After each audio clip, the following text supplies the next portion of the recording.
बच्चों नमस्कार। ज्ञान सिंधु कोचिंग क्लासेस पर आप सभी का बहुत बहुत स्वागत है। आज हम पढ़ेंगे षष्ठः पाठः यानी छठा पाठ, जिसका नाम है सुभाषितानि। सुभाषितानि का अर्थ होता है सुंदर उक्तियां या सुंदर वचन। चलिए इस पाठ के जितने भी श्लोक हैं हम कायदे से पढ़ लेते हैं। अबाउट टू लेसन कोई खास नहीं है, बस ये है कि ये जो आपके श्लोक लिए गए हैं विविध ग्रंथों से संकलित हैं। ठीक है, तो चलिए हम इनको एक एक करके सभी श्लोकों को पढ़ लेते हैं कायदे से। तो सबसे पहले बच्चों, अगर आपने पिछले पाठ नहीं देखे हैं तो तुरंत जाके चैनल पर प्लेलिस्ट बनी हुई है, आप देख लीजिए। और साथ में हिंदी की भी क्लासेस रेगुलर लाइव होती हैं। 8:30 बजे संस्कृत की होती हैं और 8 बजे से हिंदी की क्लासेस लाइव होती हैं। तो पहला श्लोक आप देखिए, आलस्यम हि मनुष्याणां शरीरस्थो महान् रिपुः न अस्ति उद्यम समो बन्धुः कृत्वायं न अवसीदति। आलस्यम हि मनुष्याणां शरीरस्थो महान् रिपुः न अस्ति उद्यम समः बन्धुः कृत्वायं न अवसीदति। अर्थात कहने का मतलब ये है, आलस्यम का अर्थ होता आलस्य, आपका काम न करना। आलस्य ही का मतलब कहीं कहीं क्योंकि होता है और कहीं कहीं होता है ही का बड़ी ही। ठीक है, तो आलस्य ही मनुष्याणाम अर्थात मनुष्यों के शरीर स्थो माने स्थित, शरीर में स्थित महान रिपुः महान शत्रु है। आलस्य, जो आलस्य ही मनुष्यों के शरीर में स्थित महान शत्रु है। रिपुः का अर्थ होता है शत्रु यानी कि दुश्मन। तो जो शरीर में स्थित सबसे बड़ा शत्रु कोई है तो वो है आलस्य। इसीलिए कहा गया है आलस्यम ही मनुष्याणाम शरीरस्थो महान रिपुः। आलस्य ही मनुष्यों के शरीर में स्थित महान शत्रु है। न अस्ति उद्यम समो बंधु, ना का अर्थ नहीं, अस्ति का अर्थ है उद्यम, अर्थात उद्यम का मतलब होता है परिश्रम। उद्यम का मतलब क्या है? परिश्रम। उद्यम का अर्थ होता है परिश्रम, समो का अर्थ होता है समान। ठीक है, अब ना अस्ति का हम इस पूरे शब्द का हम विच्छेद कर देते हैं। तो इसका विच्छेद करेंगे तो हो जाएगा ना अस्ति उद्यम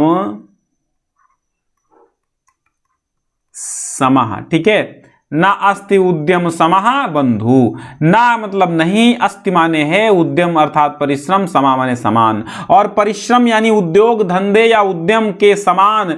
बंधु कृत्वा, कोई बंधु नहीं है। कृत्वा यम का अर्थ होता है जिसको, यम का अर्थ होता है जिसको। यम कृत्वा यानी करके, कृत्वा यानी करके। कि ना अस्ति उद्यम समो बंधु, ना माने नहीं, अस्ति माने है उद्यम समो उद्यम के समान, परिश्रम के समान कोई बंधु नहीं है। परिश्रम के समान कोई बंधु नहीं है। कृत्वा यम कृत्वा जिसको करके, अब यम कृत्वा पढ़ेंगे, यम कृत्वा जिसको करके न अवसीदति। यहां से ना है और यहां से ना अलग कर लीजिए तो अवसीदति बचता है। ठीक है, अवसीदति, अवसीदत मतलब अवसाद। अवसाद माने डिप्रेशन में व्यक्ति नहीं जाता है, जिसको करके व्यक्ति अवसीदति न अवसीदति अर्थात क्या? न अवसीदत अर्थात दुखी नहीं होता है, अवसादग्रस्त नहीं होता है, डिप्रेशन में नहीं जाता है। तो एक बार फिर से समझिए, आलस्य ही मनुष्यों के शरीर में स्थित महान शत्रु है और उद्यम के समान महान बंधु कोई नहीं है, जिसको करके व्यक्ति दुखी नहीं होता है। दूसरा श्लोक हम देखते हैं। दूसरा श्लोक क्या है? गुणी गुणम वेत्ति न वेत्ति निर्गुणोर्बली बलम वेत्ति न वेत्ति निर्बलः पिको वसन्तस्य गुणम न वायसः करीच सिंहस्य बलम न मूषकः। तो गुणी गुणम वेत्ति न वेत्ति निर्गुणो, गुणी अर्थात गुणवान, गुणम यानी गुणों को, वेत्त यानी जानता है। गुणवान व्यक्ति ही गुणों को जानता है और न वेत्ति नहीं जानता। देखिए वेत्ति वेत्ति दोनों, वेत्ति का मतलब है जानता है, ना माने नहीं, निर्गुणों माने गुणहीन। निर्गुणों का अर्थ होता है गुणहीन। तो गुणी व्यक्ति, गुणवान व्यक्ति ही गुणों को जानता है, न वेत्ति निर्गुणो, निर्गुण नहीं, गुणहीन नहीं। गुणवान ही तो गुणों को जानता है, गुणहीन नहीं। यानी गुणवान व्यक्ति गुण को जानता है, गुणहीन नहीं जानता है। पहली लाइन का अर्थ समझ गए, गुणी गुणम वेत्ति, गुणवान व्यक्ति गुणों को जानता है, न वेत्ति निर्गुणो, निर्गुण नहीं जानता, गुणहीन नहीं जानता। और बली बलम वेत्ति, बली का अर्थ होता है बलवान, बलवान यानी बलशाली। बली का अर्थ क्या, बलवान यानी बलशाली। तो बली यानी बलवान, तो बलवान बलम यानी बल को वेत्ति जानता है। वेत्ति मतलब यही वेत्ति, एक सेम वेत्ति है ना। तो वेत्ति माने हमने क्या बताया, वेत्ति माने जानता है। तो बली बलम वेत्ति, बलवान व्यक्ति बल को जानता है, न वेत्ति निर्बला, निर्बल मतलब बलहीन, बलहीन नहीं जानता है। बलवान, भाई बलवान व्यक्ति ही तो बल को जानता है, निर्बल कैसे जानेगा। तो निर्बल यानी बलहीन नहीं जानता है। और पिको, पिको का अर्थ होता है कोयल, पिको का अर्थ होता है कोयल। पिको वसंतस्य गुणम, वसंतस्य यानी वसंत ऋतु का, वसंतस्य यानी वसंत का, गुणम यानी गुण को, न वायसः, वायसः न वायसः, वायस का मतलब होता है कौवा, वायस मतलब कौवा। तो पिको यानी कोयल वसंत के गुणों को जानता है, कौवा नहीं जानता है। और करी, करी, करी का अर्थ होता है करी, करी एक वैसे तो ऐसे करी लिखा जाता है और कहीं कहीं करी भी लिखा होता है। तो करी संस्कृत में है और हिंदी में करी भी लिखा मिलेगा आपको। तो करी का अर्थ होता है हाथी, करी का अर्थ क्या होता है हाथी। चा माने और, सिंहस्य, सिंह के, देखिए सिंहस्य हस्य, सिंह के, स्या जहां पे लग जाए वहां काकी के पढ़ते हैं क्योंकि षष्ठी विभक्ति हो जाती है यहां पर। तो षष्ठी विभक्ति संप्रदान का के लिए षष्ठी अधिकरण होता है, ठीक है, सप्तमी अधिकरण होता है, षष्ठी संबंध होता है, काकी के, नानी ने, रारी रे, यहाँ पे लगते हैं चिन्ह, ठीक है। तो सिंह के, करीच सिंह से बलम न मूषका, मूषका मतलब होता है चूहा, मूषका यानी माउस यानी चूहा। तो करीच सिंह से, और सिंह के बलम यानी बल को, बल यानी शक्ति को, ताकत को। तो करीच सिंह से बलम, क्योंकि हाथी सिंह के बल को जानता है, न मूषका चूहा नहीं जानता। एक बार फिर से समझिए, गुणवान व्यक्ति गुणों को जानता है, निर्गुण नहीं। बलवान व्यक्ति बल को जानता है, निर्बल नहीं। और कोयल वसंत के गुण को जानता है, कौवा नहीं। और हाथी सिंह के बल को जानता है, चूहा नहीं। बात समझ में आई? आगे बढ़िए और अगला श्लोक देखते हैं। अगला श्लोक क्या है, अगला देखिए, तीसरा। निमित्तमुद्दिश्य हि यः प्रकुप्यते ध्रुवं सतस्यपगमे प्रसीदति अकारणद्वेषमनस्तु यस्य वै कथं जनः तं परितोषयिष्यति। निमित्तम, निमित्तम उद्दिश्य ही यह प्रकुप्यति। प्रकुप्यति मतलब क्रोधित होता है, क्रोधित होता है, ठीक है। तो निमित्तम यानी निमित्तम किसी कारणवश, कारणवश, निमित्तम उद्देश्य, उद्देश्य करके। यह यानी जो, तो अब पहले पढ़ेंगे, यह प्रकुप्यति निमित्तम उद्देश्य, जो किसी कारण को उद्देश्य करके क्रोधित होता है, जो किसी कारण के उद्देश्य से ही क्रोधित होता है यानी क्रोध करता है। यह प्रकुप्यति जो क्रोधित होता है, निमित्तम उद्देश्य किसी कारण को उद्देश्य करके, किसी कारण के वश ही जो क्रोधित होता है। ध्रुवम निश्चित ही, ध्रुवम मतलब निश्चित ही, ध्रुवम माने निश्चित ही, सा माने वह, तस्य अपगमे, तस्य माने उसके, किसके, उस कारण के, अपगमे माने चले जाने पर, अपगमे माने चले जाने पर, प्रसीदत यानी प्रसन्न हो जाता है, ठीक है, प्रसन्न होता है। यानी जो किसी कारणवश क्रोध करते हैं, यानी किसी रीजन से रीजन से एंग्री होते हैं, जो व्यक्ति किसी रीजन से एंग्री होते हैं, अर्थात जो व्यक्ति किसी कारण को उद्देश्य करके ही क्रोधित होते हैं, ध्रुवम निश्चित तौर पर वे, सह माने वह, तस्य माने उसके, अर्थात उस कारण के, अपगमे यानी चले जाने पर, अपगमे माने चले जाने पर, प्रसीदति प्रसन्न होते हैं, निश्चित तौर पर बिल्कुल पक्का है कि अगर वो कारण, जिस कारण, जैसे मान लो हम क्रोधित हुए, आप क्रोधित हुए तो हम भी क्रोधित हुए, लेकिन आपका क्रोध शांत हो गया तो आपका क्रोध कारण है, अगर आपका क्रोध शांत हो गया तो मेरा भी, आपके क्रोध शांत होने पर मेरा भी क्रोध शांत हो गया, तो निश्चित ही उस कारण के चले जाने पर ये लोग प्रसन्न हो जाते हैं। फिर देखिए, अब अकारण द्वेषी मनस्तु यस्य वही, और वही मतलब वह, उसका, वही मतलब उसका होता है, उसका, यस्य जिसके, यस्य जिसका, मनस्तु मन हो, और जिसका मन अकारण द्वेष, द्वेष यानी दोष, द्वेष करता है, क्रोध करता है, अकारण यानी बिना किसी कारण के, अकारण मतलब बिना किसी कारण से द्वेष यानी दोष करता है, मनस्तु यस्त जिसका मन, वही माने उसका, कथम माने कथम, जनः तम, कथम माने कैसे, जनः माने लोग, तम माने उसका, उसको परितोषयिष्यति प्रसन्न करें, यानी कहने का मतलब यह है जिसका मन बिना किसी कारण के द्वेष करता है उसको व्यक्ति कैसे संतुष्ट करेगा, परितोषयिष्यति, कैसे परितोषयिष्यति मतलब संतुष्ट करेगा, संतुष्ट करेगा, परितोषयिष्यति मतलब संतुष्ट करेगा,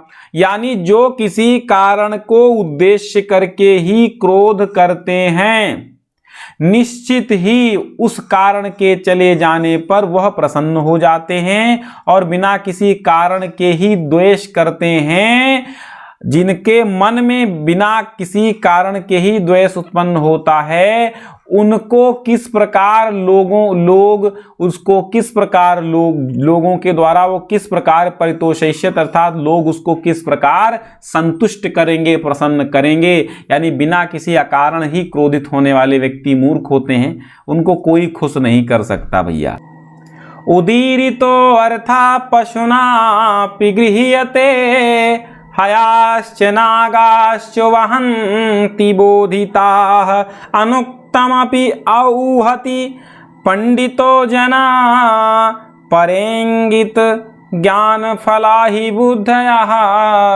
कहने का मतलब ये है कि उदीरितो अर्था पशुना पिगृह्यते, उदीरितो मतलब कहे जाने पर, कहे जाने पर, उदीरितो अर्था कहे जाने पर, कहे हुए का अर्था, कहे हुए का अर्थ, उदीरितो अर्थः कहे हुए का अर्थ, यानी कहे हुए का अर्थ, कहे हुए का अर्थ, उदीरितो अर्था कहे हुए का अर्थ, पशुनापि पशुओं के द्वारा भी, पशुना अपि, अपि इधर अलग है, अपि का मतलब होता है भी, पशुनाम यानी पशुओं के द्वारा भी, गृह्यते यानी ग्रहण कर लिया जाता है, ग्रहण कर लिया जाता है। उदीरितो अर्था पशुनाप गृह्यते, उदीरितो यानी कहे हुए का अर्थ पशु भी ग्रहण कर लेते हैं। हयाश्च, हयाह चा, चा मतलब और, हयाह माने घोड़े, हयाह माने घोड़े, नागाश्च माने हाथी, नागाश्च माने हाथी भी, वहंती बोधिताः, वहंती वहन कर लेते हैं, वहंती बोधिताः, वहंती बोधिताः, बोधिताः माने बोध कराने पर या कहे जाने पर, कहे जाने पर, वहंती माने भार वहन कर लेते हैं, वहन कर लेते हैं, यानी और घोड़े और हाथी भी कहे जाने पर भार वहन कर लेते हैं, कहे जाने पर भार वहन कर लेते हैं। उदीरितो अर्था पशुनाप गृह्यते, कहे हुए का अर्थ पशु भी ग्रहण कर लेते हैं। हयाश्च नागाश्च वहन्ति बोधिताः, और कहे जाने पर घोड़े और हाथी बोझा यानी वहन कर लेते हैं। अनुक्तम अपि ऊहति पंडितो जना, अनुक्तम, अनुक्त अन उक्त, देखिए अन धन उक्त तो इसका हो जाएगा अनुक्त, अन माने नहीं, उक्त माने कहे, उक्त माने कहे, कहे बिना ही, अपि माने भी, अनुक्तम अपि ऊहति, अनुक्तम अपि ऊहति, कहे बिना ही, ऊहति माने समझ लेते हैं, अनुमान लगा लेते हैं। पंडितो जनः, पंडितो जनः विद्वान लोग, जनः माने लोग और पंडितो माने विद्वान। अनुक्तम बिना कहे हुए, अर्थात बिना कहे ही बात का, आप ऊहत माने अनुमान लगा लेते हैं, ऊहत का अर्थ होता है अनुमान, बिना कहे हुए बात का अनुमान लगा लेते हैं। पंडितो जनः विद्वान लोग, विद्वान लोग बिना कहे हुए ही बात का अनुमान लगा लेते हैं। पर इंगित ज्ञान फला ही बुद्धया, क्योंकि जो बुद्धया माने बुद्धियां, बुद्धया माने बुद्धियां जो होती हैं, बुद्धियां पर इंगित, पर माने दूसरों के, पर माने दूसरों के। देखिए फिर से समझा रहे हैं इसको हम पूरा, आपको पूरा हम समझाते हैं मीनिंग बाय मीनिंग। तो पर इंगित, इसका हम विच्छेद करेंगे तो पर इंगित, पर इंगित ज्ञान फलाह, बुद्धियां मतलब बुद्धियां, बुद्धियां, ठीक है। तो जो बुद्धियां होती हैं वो पर इंगित, पर माने दूसरों के, इंगित माने होता संकेत या इशारे, इंगित माने संकेत या, तो पर इंगित ज्ञान फलाह, ज्ञान फला माने ज्ञान रूपी फल वाली, ज्ञान रूपी फल वाली, परेंगित ज्ञान फलाह, बुद्धियां दूसरों के संकेत से उत्पन्न ज्ञान रूपी फल वाली होती हैं। इसका पूरे का देखिए, जो बुद्धियां हैं, जो बुद्धियां हैं वो क्या है, दूसरों के संकेत से उत्पन्न ज्ञान रूपी फल वाली होती हैं। बुद्धियां परेंगित ज्ञान फलाह, दूसरों से उत्पन्न ज्ञान रूपी फल वाली होती हैं। चौथा देखिए, चौथा श्लोक क्या कहता है, पांचवा देखिए, पांचवा श्लोक क्या कहता है, क्रोधो हि शत्रु प्रथमो नराणाम देहे स्थितो देह विनाशनाय यथा स्थितः काष्ठगतो हि वह्नि स एव वह्नि दहते शरीरम। क्रोधो हि शत्रुः प्रथमो नराणाम देह स्थितो देह विनाशनाय यथा स्थितः काष्ठगतो हि वह्निः स एव वह्निः दहते शरीरम, स एव वह्निः दहते शरीरम। तो कहने का मतलब ये है, क्रोधो हि शत्रुः प्रथमो नराणाम, क्रोधो हि शत्रुः प्रथमो नराणाम, क्रोधो माने क्रोध ही, शत्रु माने दुश्मन है, बैरी है, प्रथमो माने प्रथम, नराणाम माने लोगों का, मनुष्य के। और देह स्थितो माने, देह स्थितो माने देह में स्थित, देह विनाशनाय, देह में स्थित देह विनाशनाय, देह माने शरीर को, विनाशनाय माने नष्ट करने वाला। तो मनुष्य के शरीर में रहने वाला क्रोध ही शरीर को नष्ट करने के लिए पहला शत्रु है, प्रथम शत्रु है। तो क्रोध ही प्रथम शत्रु है। नराणाम, लो नराणाम, यहां से देखिए, यहां से पढ़िए, यहां से क्या पढ़ेंगे, नराणाम देह स्थितो, लोगों के देह में स्थित, देह विनाशनाय, देह को नष्ट करने वाला, देह विनाशनाय, देह को नष्ट करने वाला, देह स्थितो, देह में स्थित, शरीर में स्थित, नराणाम माने लोगों के, लोगों के शरीर में स्थित, शरीर को नष्ट करने वाला क्रोध ही पहला, प्रथमो शत्रु, पहला शत्रु है। मनुष्य के शरीर में रहने वाला, शरीर को नष्ट करने वाला क्रोध ही उसका प्रथम शत्रु है। यथा स्थितः, जिस प्रकार काष्ठगतो, लकड़ी में स्थित, वह्नि माने आग, स एव माने वही, स एव माने वही, वह्नि माने आग, दहते शरीरम, शरीर को जला देती है। ठीक है, जिस प्रकार लकड़ी में स्थित, जिस प्रकार लकड़ी में स्थित अग्नि जो होती है, वही उस लकड़ी के शरीर को जला देती है, बाद में उस शरीर को जला देती है। ठीक है, ठीक उसी प्रकार मनुष्य के शरीर में अग्नि की भांति क्रोध होता है। जैसे क्रोध मनुष्य, जैसे अग्नि लकड़ी को जला देती है, वैसे क्रोध मनुष्यों के शरीर को जला देता है। इसलिए क्रोध नहीं करना चाहिए। यथा स्थितः, जिस प्रकार, स्थिता माने स्थित होती है, काष्ठगतो यानी काष्ठ के अंदर, काष्ठ यानी लकड़ी के अंदर, वह्नि माने अग्नि, ही माने ही, सा माने वही, एव माने ही, वह्नि माने अग्नि, दहते माने जला देती है, शरीरम माने शरीर को यानी उस लकड़ी के शरीर को। बात समझ में आई कि क्रोध ही मनुष्य के शरीर में स्थित, क्रोध ही शत्रु, क्रोधो ही शत्रु प्रथमो नराणाम देह स्थितो देह विनाशनाय, नराणाम देह स्थितो, मनुष्यों के शरीर में स्थित क्रोध ही प्रथम शत्रु है जो देह को नष्ट कर देता है। यथा स्थिति, यथा जिस प्रकार, स्थिता स्थित काष्ठगतो अर्थात लकड़ी में स्थित अग्नि ही, वही लकड़ी में अग्नि स्थित होती है, अग्नि निवास करती है और वही अग्नि शरीर को जला देती है। ठीक उसी प्रकार क्रोध होता है, वही क्रोध शरीर में स्थित रहता है और वही शरीर को नष्ट कर देता है। इसलिए क्रोध नहीं करना चाहिए। आगे देखिए, अगला श्लोक देखिए। अगला श्लोक क्या कहता है कि मृगा मृगै संगम अनुव्रजन्ति, गावाश्च गोभीतुर्गा तुरंगै, मृगा मृगैः संगम अनुव्रजन्ति, गावाश्च गोभीतुर्गा तुरंगै, मूर्खाश्च मूर्खैः सुधियः सुधीभिः, समानशीला व्यसने सुसख्यम, समानशीला व्यसने सुसख्यम, मृगा मृगैः, मृगा मृगैः अर्थात जो हिरण होते हैं, मृग माने होता है जानवर कह लो या हिरण कह लो, यहां पर अर्थ हो गया हिरण। मृगई यानी हिरणों के साथ, ये मृगई बहुवचन है।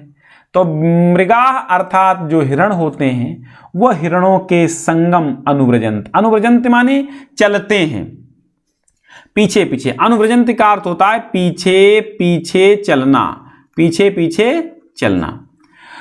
तो मृगा मृगई संगम अनुव्रजंती, हिरण हिरणों के पीछे पीछे चलते हैं यानी हिरण हिरणों का अनुकरण करते हैं। गावास यानी गायें, गावास माने गायें, गोभी गायों के पीछे पीछे, गायाश्च गोभी गायें गायों के पीछे पीछे, और तुरगा माने घोड़े, तुरगा का घोड़े, तुरंगई मतलब घोड़ों के पीछे पीछे, तुरगा तुरंगई घोड़े घोड़ों के पीछे पीछे चलते हैं यानी हिरण हिरणों के साथ पीछे पीछे चलते हैं, गाय गायों के साथ पीछे पीछे चलती हैं, घोड़े घोड़ों के साथ चलते हैं, और मूर्खाश्च मूर्खई, चा मतलब और, मूर्खा मतलब मूर्ख लोग, मूर्खई माने मूर्खों के साथ साथ, सुधिया माने विद्वान, सुधिया माने विद्वान, सुधीभी यानी विद्वानों के साथ साथ, सुधिया सुधीवी विद्वानों के साथ साथ विद्वान, और समानशीलः व्यसनेषु सख्यम, समान आचार व्यवहार एवं स्वभाव वालों में परस्पर मित्रता होती है। समानशील और व्यसन, सख्यम माने मित्रता, सख्यम माने मित्रता, ठीक है, सख्यम माने मित्रता। समानशील, शील माने आचरण करने वाला, व्यसनेश माने व्यवहार आदत वाला, समान आचरण और समान आदत वालों में मित्रता होती है। तो हिरण हिरणों के पीछे पीछे चलते हैं, गाय गायों के, घोड़े घोड़ों के, मूर्ख मूर्खों के, बुद्धिमान बुद्धिमानों के पीछे पीछे चलते हैं, अनुकरण करते हैं, क्योंकि समानशील व्यसनेषु सख्यम, समान आचरण एवं आदतों वाले व्यक्तियों में समान रूप से मित्रता होती है। आगे देखिए, आगे क्या है, इसको मिटा लेते हैं थोड़ा सा। अगला श्लोक है सातवां। सातवां श्लोक क्या कहता है, देखिए सातवां श्लोक, सेवितव्यो महावृक्षः फलः छाया समन्वितः, यदि दैवात् फलं नास्ति छाया केन निवार्यते। छायाकेन निवार्यते सेवितव्यो महावृक्षः सेवितव्यो महावृक्षः फलच्छाया समन्वितः यदि दैवात् फलं नास्ति छाया केन निवार्यते छाया केन निवार्यते। सेवितव्यो, सेवितव्यो अर्थात सेवन करना चाहिए, सेवन करना चाहिए यानी आश्रय लेना चाहिए। सेवितव्यो यानी सेवन करना, सेवन करना या आश्रय लेना, आश्रय लेना। अब आप समझिए, सेवितव्यो महावृक्षः, महावृक्षः यानी महान वृक्ष का, फल छाया समन्वित, समन्वित माने युक्त, समन्वित का अर्थ होता है युक्त, फल और छाया से समन्वित, फल और छाया से युक्त महावृक्ष का, महान वृक्ष का आश्रय लेना चाहिए, महान वृक्ष का सेवन करना चाहिए। यदि दैवात, दैवात मतलब भाग्य से, दैवात माने भाग्य से, फलम नास्ति फल नहीं होते हैं, यदि भाग्य से, यदि संयोगवश फल नहीं है तो छाया केन निवार्यते, तो छाया केन यानी किसके द्वारा, छाया केन यानी किसके द्वारा, निवार्यते माने हटाई जा सकती है, छाया किसके द्वारा हटाई जा सकती है, यानी छाया किसी के द्वारा रोकी नहीं जा सकती। निवार्यते माने रोकी जाना, रोकी जाना यानी रोका जाना यानी हटाए जाना। तो सेवितव्यो महावृक्षो फल छाया समन्विता, फल छाया समन्विता महावृक्षः सेवितव्यो, उल्टा पढ़ेंगे, फल और छाया से युक्त महावृक्ष की का सेवन करना चाहिए। यदि दैवात यानी दैव योग से यानी कि संयोग से या भाग्य से फलम नास्ति फल नहीं होते हैं तो छाया के निवारते, तो छाया किसके द्वारा भाई हटाई जा सकेगी, छाया कोई नहीं रोक पाएगा, है ना, छाया कोई नहीं रोक पाएगा भैया। अगला देखिए, अमंत्रक्षरम नास्ति नास्ति मूलमनौषधम अयोग्यः पुरुषानास्ति योजकः तत्र दुर्लभः अमंत्रम अक्षरम नास्ति, अमंत्रम अर्थात बिना मंत्र का, मंत्र से हीन, अमंत्रम माने मंत्र से हीन, मंत्र से हीन, अक्षरम अक्षर नास्ति नहीं है, ना अस्ति, नास्ति का देखिए ना धन अस्ति, दीर्घ संधि से नास्ति हो जाएगा, तो अमंत्रम अक्षरम नास्ति, मंत्र से हीन कोई अक्षर नहीं है, और नास्ति मूलम मनौषधम, और औषधि से हीन, औषधियों से हीन, औषधियों से हीन, मूलम माने जड़, औषधियों से हीन मूलम माने जड़, ठीक है, मूलम माने क्या होता है, जड़, ठीक है। औषधियों से हीन कोई अनौषध, औषध माने दवाई, औषधियां, मेडिसिन, औषधियों से हीन कोई जड़ नहीं है। कहने का मतलब यह है कि इस अल्फाबेट में, हिंदी वर्णमाला में, देवनागरी लिपि में ऐसा कोई अक्षर नहीं है जिस अक्षर में कोई मंत्र न हो, और ऐसा, और जितनी भी संसार में जड़ें हैं उनमें से ऐसी कोई जड़ नहीं है जिनमें औषधियों के गुण न मिले, यानी हर जड़ में कोई न कोई औषधि अवश्य होती है। अयोग्यः पुरुषः नास्ति, अयोग्य पुरुष नहीं है, अयोग्य माने गुणों से हीन, पुरुषः नास्ति पुरुष नहीं है, इस संसार में योग्यता से हीन यानी योग्यता से हीन कोई पुरुष नहीं है। योजकः तत्र दुर्लभः, योजकः तत्र दुर्लभः, वहां से जोड़ने वाला दुर्लभ है।